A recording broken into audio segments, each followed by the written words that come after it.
This badger dug under a school fence. What it found shocked teachers. The first teacher to notice the hole under the school fence was Mrs. Helen Carter, and at first she blamed the children. It was 7:26 on a chilly Monday morning in the village of Ashcombe, where the primary school sat between a row of old brick houses and a strip of woodland known locally as Bramble Wood. Rain had fallen through the night, leaving the playground shiny with puddles and the football field soft enough to swallow shoes. Mrs. Carter had arrived early, as she always did, carrying a canvas bag full of exercise books in one hand and a travel mug of tea in the other, when she saw fresh soil scattered across the grass beside the back fence. She stopped. The fence separated Ashcombe Primary from the woodland beyond. It was a tall green metal fence, installed 5 years earlier after several children decided that the fastest route to the sweet shop was through a gap in the hedge and over a muddy ditch. Since then, the rule had been simple. No one went into Bramblewood during school hours unless accompanied by staff. But now there was a hole beneath the fence, a large one, freshly dug. Mrs. Carter sighed. "Not again," she muttered. At 59, she had taught at Ashcombe Primary for 34 years. She had seen generations of children pass through her classroom, each one convinced they had invented mischief. She had confiscated slingshots, rescued frogs from pencil cases, removed chewing gum from impossible places, and once found two brothers trying to smuggle a chicken into assembly. A hole under the fence seemed perfectly within the range of childhood nonsense. She walked closer, expecting to see footprints. Instead, she saw claw marks, deep, curved, powerful. The soil had been pushed from the woodland side into the school field, forming a mound beneath the fence. Mud streaked the metal bars. A few coarse gray and black hairs clung to a sharp edge near the bottom. Sabine Carter frowned. That was not a child. A movement in the trees made her look up. Something low and broad disappeared behind a patch of brambles. She saw only a flash of black and white face, a badger. Mrs. Carter stood very still. Badgers were common in the countryside around Ashcombe, though rarely seen in daylight. They were shy, nocturnal animals, usually active at dusk or night, and they kept to their sets deep in the woods. Seeing one so close to the school in the morning was unusual enough. Seeing one digging under the school fence was stranger still. She stepped back slowly. The creature reappeared at the edge of the wood. It was a large badger, stocky and low to the ground, with powerful shoulders, muddy claws, and a striped face that seemed both solemn and fierce. One ear was torn slightly, its fur was wet and clumped with soil. It looked exhausted. For several seconds, teacher and badgers stared at each other through the fence. Then the badger turned toward the woods. It made a low, chuffing sound. Not a growl, not exactly, a rough, urgent noise. Then it began digging again, not away from the school, toward it.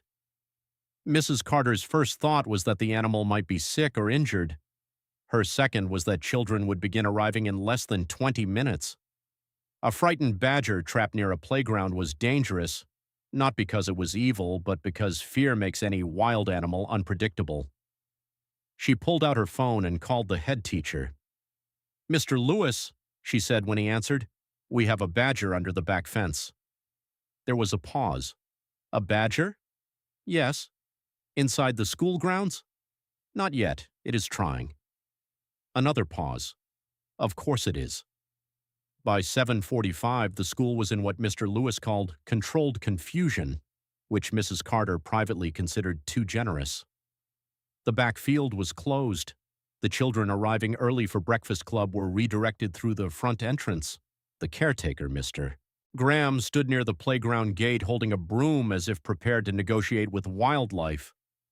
Two teaching assistants watched from the staff room window, whispering.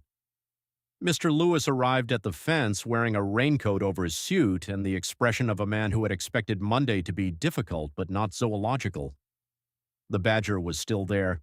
It had widened the hole, pushing soil beneath the fence with astonishing determination. Every few minutes it stopped, looked toward the school field, then back into the woods, then resumed digging. Mr. Lewis lowered his voice. "Should it be doing that?" "No," Mrs. Carter said. "Is it trapped?" I don't think so. Is it trying to get in? Yes. Why would a badger want to get into a primary school? Mr. Graham scratched his beard. Maybe it's heard about the dinners. Mrs. Carter gave him a look. The badger paused again and made the same rough chuffing sound. Then from somewhere inside the woodland came a faint cry. Everyone froze. It was not a badger sound. It was small, high, human. Mrs. Carter felt the blood drain from her face. Mr. Lewis turned sharply toward the trees. Did you hear that? The cry came again. This time, clearer. A child. Help! The badger stopped digging and looked directly at them. Then it turned and ran into the woods. Mr. Lewis was already pulling out his phone. Call emergency services, now. Mrs. Carter dialed while Mr. Graham unlocked the maintenance gate at the corner of the fence. School policy, common sense, and every safeguarding rule in the world said staff should not run into the woods without knowing what was happening. But somewhere beyond that fence, a child had cried for help, and every adult present moved before the policy binder could catch up. Mr. Lewis pointed at the teaching assistants watching from the building. Keep every child inside, lock the back doors, do not let anyone onto the field. Then he turned to Mrs. Carter and Mr. Graham. With me. They entered Bramble Wood through the maintenance gate. The ground beyond the fence dropped into a damp hollow, thick with nettles, brambles, and exposed tree roots. The badger had left an obvious trail through the mud, a churned path of claw marks and flattened leaves. Mrs. Carter followed carefully, phone still in hand, telling the emergency operator where they were. We heard a child in the woods behind Ashcombe Primary, possible injured child. A badger was digging under the school fence and appears to have led us toward the sound. Yes, I understand how that sounds. Please send police, ambulance, and fire rescue. The operator's voice remained calm. Mrs. Carter was grateful for that. The badger appeared ahead of them near an old drainage ditch, then vanished around a fallen oak. Mr. Graham pointed. There. The cry came again, much closer. Please. They pushed around the fallen oak and stopped dead. At the bottom of a narrow, muddy ditch, half hidden beneath broken branches and wet leaves, was a little boy. He was not one of their pupils. Mrs. Carter knew every child at Ashcombe Primary by face, if not by name. This boy looked younger than most of the juniors, perhaps 5 or 6, with dark hair plastered to his forehead, a blue coat torn at one sleeve and one shoe missing. His leg was trapped beneath a heavy branch. His hands were muddy from trying to pull himself free. Beside him, in a shallow hollow under the roots, were 3 tiny badger cubs, and one of them was tangled in plastic garden netting. The adult badger stood on the far side of the ditch, bristling, breathing hard, eyes fixed on both the child and the cubs. Mrs. Carter understood all at once. The badger had not been trying to enter the school. It had been trying to get humans to follow. Mr. Lewis whispered, "Oh my God." The boy began sobbing when he saw them. "I'm stuck." Mrs. Carter crouched near the ditch but stayed above the unstable edge. "Hello, sweetheart. My name is Mrs. Carter. We're going to help you. What's your name?" "Ollie," he cried. "Ollie, are you hurt anywhere besides your leg?"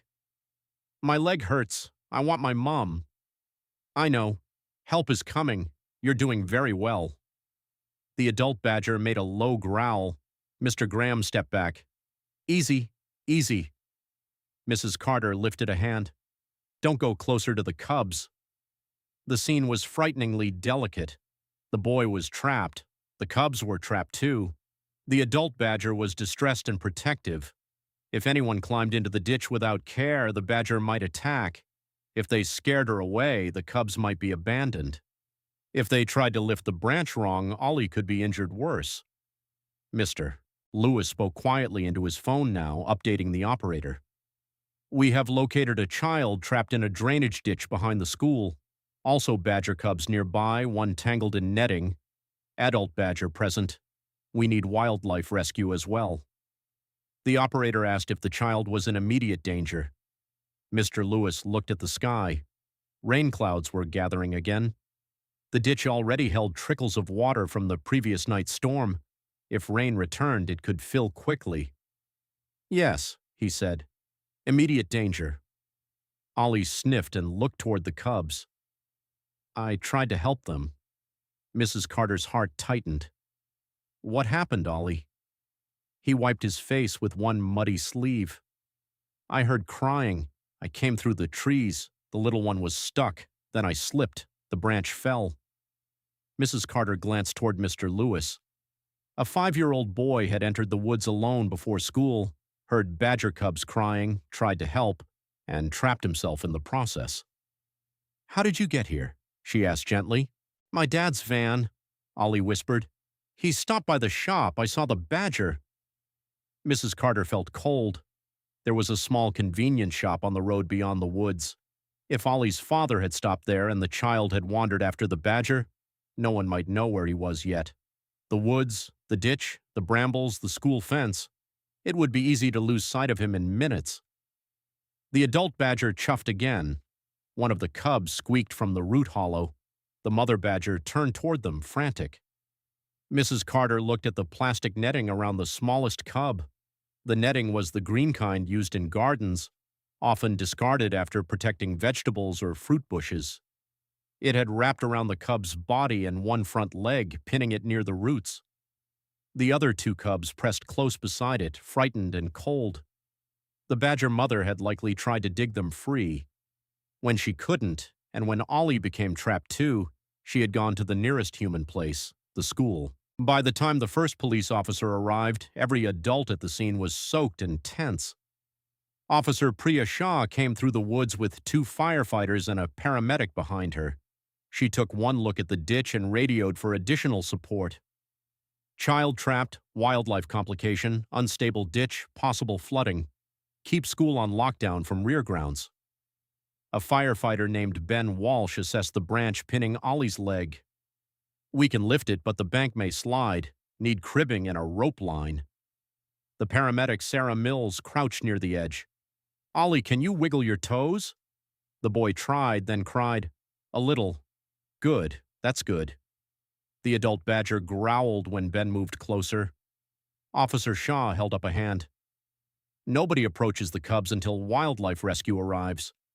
Mr. Graham whispered, Will the mother hurt the boy? She hasn't yet, Mrs. Carter said. That was true. The badger had every reason to be terrified. A child had fallen near her cubs. Humans now surrounded the ditch, yet she had not attacked Ollie. She stayed near the cubs, warning, watching, desperate but restrained, as if she understood in some basic wild way that the humans were needed. The wildlife rescue team arrived 12 minutes later, led by a man named Tom Avery. He was in his early 40s, muddy before he even reached the ditch, carrying thick gloves, a transport crate, cutters, and a calmness that seemed almost unfair in the circumstances. Adult sow? He asked. Likely, Officer Shaw said. Cubs in hollow? 3, one tangled. Tom crouched and observed before doing anything. The mother badger watched him with fierce dark eyes, body low, teeth visible. She's exhausted, Tom said. Probably been trying all night. Can you move her? Mr. Lewis asked. Maybe, but I'd rather not unless necessary. If we can free the cub and keep the family together, better. But first, the child. The rescue plan had to happen in 2 parts at once. Firefighters would stabilize the ditch and lift the branch pinning Ollie. Tom would position himself between the rescuers and the cubs, ready to prevent the mother from lunging but also avoiding unnecessary stress. Mrs. Carter was given one job: keep Ollie calm. She lay on her stomach at the ditch edge, ignoring mud soaking into her coat, and spoke to the boy in the same voice she used when children fell in the playground and were deciding whether to cry. Ollie, do you like stories? He sniffed. Yes. What kind? Dragons. Good. I know many things about dragons. Are badgers like dragons? Mrs. Carter glanced at the mother badger, who looked fully prepared to fight an entire emergency service. Today, yes, she said. Ollie managed a tiny laugh. The firefighters moved slowly. They secured the branch with straps so it would not roll. Ben and another firefighter dug around it carefully, then used a lifting tool to raise it just enough to free Ollie's leg. The boy screamed when the pressure shifted. The mother badger snarled in response, stepping forward. Tom lowered his body and spoke softly. "Easy, girl. Easy. They're helping." The badger froze. One cub squeaked. The mother turned back toward the hollow. In that moment, the firefighters pulled Ollie free. The paramedic climbed down with a rope line and lifted him carefully onto a small stretcher. His leg was bruised and possibly fractured, but not crushed. He was cold, scared, and muddy from head to toe, but alive. As they carried him up, he cried, "The baby badger!" Mrs. Carter took his hand. "They're helping them, too." Ollie's eyes searched hers. "Promise?" She looked at Tom. Tom nodded. "I promise," she said. Only after Ollie was safe did Tom approach the cubs. The mother badger resisted at first, standing over the hollow. Tom did not rush her. He placed a crate near the roots, then backed away slightly. The mother sniffed it, huffed, and returned to her cubs. "She may move them herself if we give her space," he said. "But the tangled one?" Mr. Lewis asked. "That one needs help." Rain began falling again, soft at first, then harder. Water trickled down the sides of the ditch. Tom's expression tightened. "We can't wait too long." With firefighters holding back branches and everyone else silent, Tom moved in with gloved hands and small cutters. The mother badger growled low, but she did not bite. She backed only far enough to keep all humans in view. The tangled cubs squeaked weakly. Tom cut one strand of netting, then another. The green mesh had tightened around the cub's leg and chest. It had rubbed raw, but had not cut deeply enough to be fatal. The cub struggled once, then went limp from exhaustion. Mrs. Carter held her breath. "There," Tom whispered. The final strand came free. The cub was lifted briefly, checked, and placed back near the mother. For 1 second, the mother badger did not move. Then she rushed forward, sniffed the cub, and began licking it roughly. The other 2 cubs pressed against her. Tom sat back on his heels and exhaled. "Good." Rain strengthened. The ditch was beginning to collect water. Tom looked at the slope and made a decision. "We need to guide them out of the ditch. This place will flood if the rain keeps up." He and the firefighters created a low ramp using boards, branches, and mud-packed supports. Then everyone backed away. The mother badger sniffed the freed cub, nudged it. The cub stumbled. She took it gently by the scruff and carried it toward the ramp. The other 2 followed clumsily, slipping in mud. One tumbled sideways and squeaked. Mrs. Carter had to press a hand over her mouth to keep from making a sound. The mother stopped, waited for the cub to right itself, then continued. At the top of the ditch, she paused. Her striped face turned toward the humans. For a moment, her eyes seemed to meet Mrs. Carter's. Not gratitude, exactly. Not trust, something older and simpler. Recognition that the danger had passed. Then she disappeared into the brambles with all 3 cubs behind her. The clearing was silent except for rain. Mr. Graham wiped his eyes and pretended it was water from his hat. Mrs. Carter did not bother pretending. Ollie's father, James Turner, arrived at the school 20 minutes later in a state of panic so complete he could barely speak. He had stopped at the shop for milk on the way to drop Ollie at his grandmother's house. He thought his son was asleep in the back seat. When he came out, the van door was open and Ollie was gone. He searched the street, shouted, called police, and then saw emergency vehicles near the school. When he reached the ambulance and saw Ollie wrapped in blankets, he broke. "I'm sorry," he sobbed, holding his son carefully. "I'm so sorry. I only turned away for a minute." Ollie, exhausted and drowsy, whispered, "The badger needed help." James looked at Mrs. Carter, confused and terrified. She placed a hand on his shoulder. "He's safe. That's what matters now." Ollie was taken to hospital. His leg had a hairline fracture and deep bruising, but doctors said he would recover fully. The badger cub, according to Tom's later update, was seen on trail camera 2 nights after the rescue moving with its mother and siblings near a known set deeper in Bramble Wood. It limped slightly, but it was alive. The story spread through Ashcombe before the school day ended. A badger dug under the school fence. Teachers followed it. A missing child was found in the woods. 3 badger cubs were saved from netting in a flooding ditch. At first, the children were disappointed they had been kept inside and missed everything. Then Mrs. Carter, with Mr. Lewis's permission, held a special assembly. She did not make the story cute. She did not call the badger a pet or a mascot. She explained that wild animals must never be touched or followed by children. She explained that Ollie had been very lucky.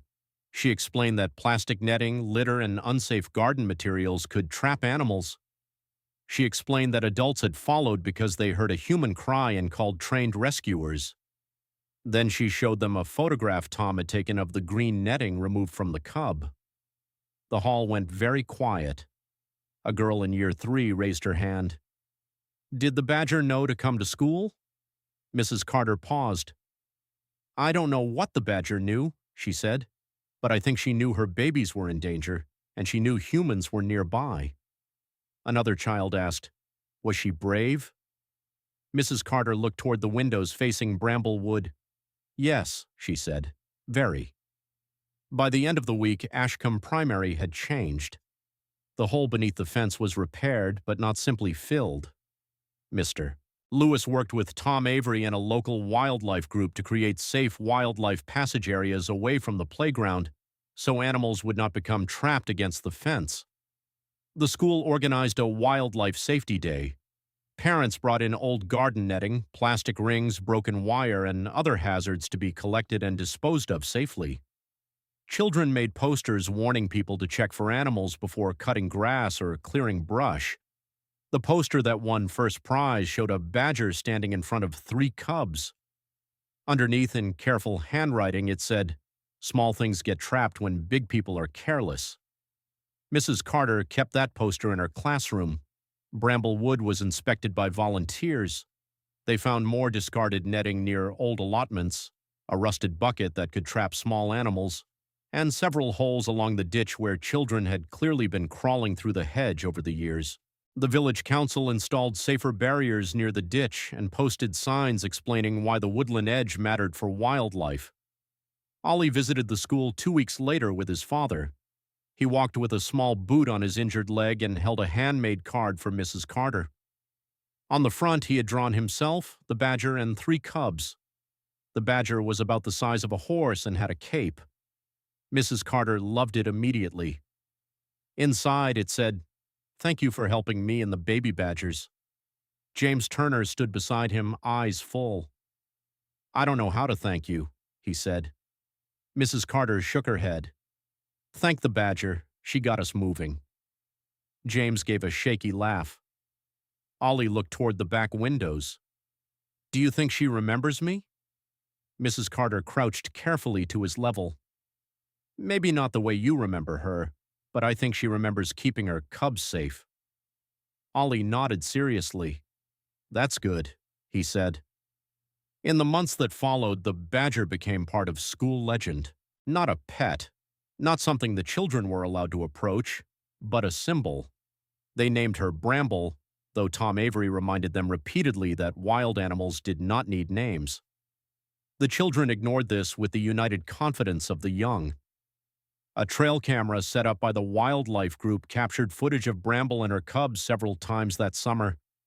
The cub that had been tangled in netting grew stronger. In one clip, all 3 cubs tumbled over one another near the set entrance while their mothers sniffed the air. Mr. Lewis showed the footage during assembly, and the children cheered so loudly the secretary came running in to see what had happened. Mrs. Carter watched from the side, smiling.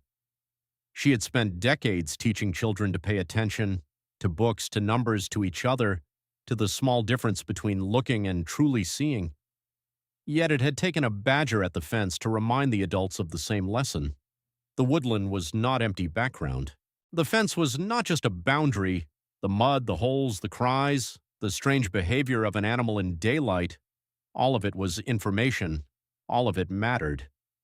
A year later, Ashcombe Primary opened its new outdoor learning area near the safe edge of Bramble Wood. It had logs for sitting, insect hotels, bird boxes, and signs about local wildlife. The children helped plant native hedges and wildflowers. One corner was left deliberately messy with leaves and branches because Tom explained that tidy gardens were often terrible homes for small creatures. Mr. Graham hated the messy corner. Then he became its fiercest defender. During the opening, Ollie stood beside Mrs. Carter. His leg had healed completely. He had grown taller, as children unfairly do, and he carried a small notebook where he drew animals. He looked toward the woods. "I don't go in without grown-ups now," he said. "I'm very glad to hear it. But I still listen." Mrs. Carter smiled. "That's wise." A rustle came from beyond the hedge. Everyone turned. For a brief moment in the shadow beneath the brambles, a striped face appeared, then another, smaller one. Then both vanished. The children whispered excitedly, but nobody ran. Nobody shouted. Nobody tried to follow. Mrs. Carter felt proud enough to cry. Ollie whispered, "Bramble." Maybe it was her, maybe it was not. But the woods had answered in their own way. Years passed, and Mrs. Carter eventually retired. On her final day, the school held an assembly full of songs, flowers, and children reading poems that made her cry despite her firm intention not to. Mr. Lewis gave a speech about her years of service. Former pupils came back, taller and older and impossible to reconcile with the small faces she remembered. Ollie came too. He was a teenager by then, lanky and awkward, with a wildlife conservation badge pinned to his jacket. He gave her a framed copy of the drawing he had made years earlier, the enormous heroic badger, the child, the cubs. "I draw them better now," he said, embarrassed. Mrs. Carter smiled. "I like this one best." He looked toward the hall windows, beyond which Bramble Wood still pressed green and alive against the school fence. "I think that day made me want to work with animals," he said. "It made many of us better at noticing them." Ollie nodded. "My dad still feels guilty." "Parents often do." "I tell him I wandered off." "He can feel guilty and grateful at the same time," Mrs. Carter said gently. "Most adults are quite skilled at that." Ollie smiled. Before leaving, Mrs. Carter walked alone to the back fence. The hole the badger had dug was long gone, replaced by a reinforced section and a safe wildlife corridor farther down. The field was quiet. The woods beyond smelled of damp leaves and earth. Somewhere deep inside them, unseen animals moved through lives that rarely crossed with human ones unless something went wrong. She stood there for a long time. Then she whispered, "Thank you, Bramble." No badger appeared. That was right. Wild things did not exist to complete human stories. They had their own. Still, Mrs. Carter liked to think that somewhere beneath the roots of Bramble Wood, a mother badger had raised her cubs because one morning she refused to give up. She dug under a school fence, not because she understood teachers or emergency calls or fences or human schedules, but because danger had cornered her babies and a child, and the nearest help was on the other side. So, before we go, remember this. Sometimes a wild animal acting strangely is not a nuisance. Sometimes it is a warning. A badger digging under a school fence in daylight looked like a problem to be removed, but what it had found in the woods shocked everyone. A trapped child, 3 helpless cubs, and a piece of human carelessness wrapped around a tiny life. The badger could not speak. She could not knock on the school door. She could only dig, dig, and dig until someone noticed. And because the teachers finally followed, a little boy went home, 3 cubs survived, and an entire village learned to look more carefully at the wild lives hidden just beyond the fence.